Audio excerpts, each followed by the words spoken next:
Imagine, tu avais 18 ans, encore chez tes parents, le cœur en miettes, l'esprit saturé de rancune et de douleur. Ton ex venait de tenter de sauter la vie après que tu aies mis fin à une relation très toxique de 6 mois. Tu te réveillais chaque matin avec ce vide, cette culpabilité collée au corps et cette impression d'avoir traîné quelque chose de sale, noir dans ton âme.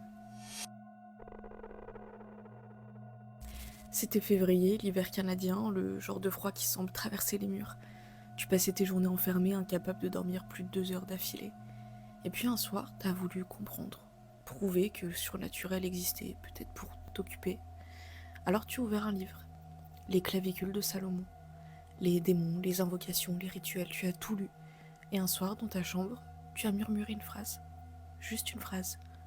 Prouvez-moi que c'est réel. Tu n'as jamais eu de réponse, enfin, pas tout de suite. Cette nuit-là, quand tu as éteint la lumière, tout a commencé. Un poids au bout du lit, comme si quelqu'un ou quelque chose s'était assis sur tes pieds. Tu as cru rêver, mais le lendemain, c'était pire. Des chuchotements, deux voix qui murmuraient sans jamais s'arrêter. Ton chien, d'ordinaire paisible, se mettait à grogner dès que tu fermais la porte. Et chaque fois que tu éteignais la lumière, il se mettait à trembler. Les nuits suivantes, ton oreiller bougeait tout seul, arraché à tes oreilles par une force invisible. Le matelas vibrait, et ce qui rampait au pied du lit grattait, longtemps, et toujours plus fort.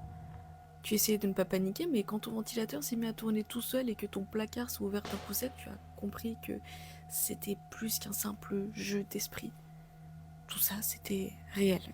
Tu as ressenti cette pression dans l'air, cette présence qui t'écrasait dès que la lumière s'éteignait.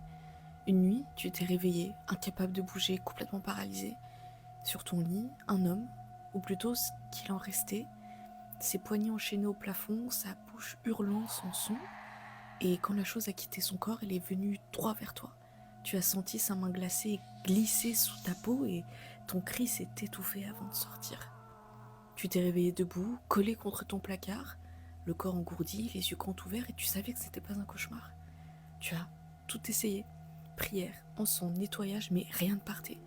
Les voix restaient, les ombres aussi. Tu as fini par quitter la maison, persuadé que ça allait te suivre.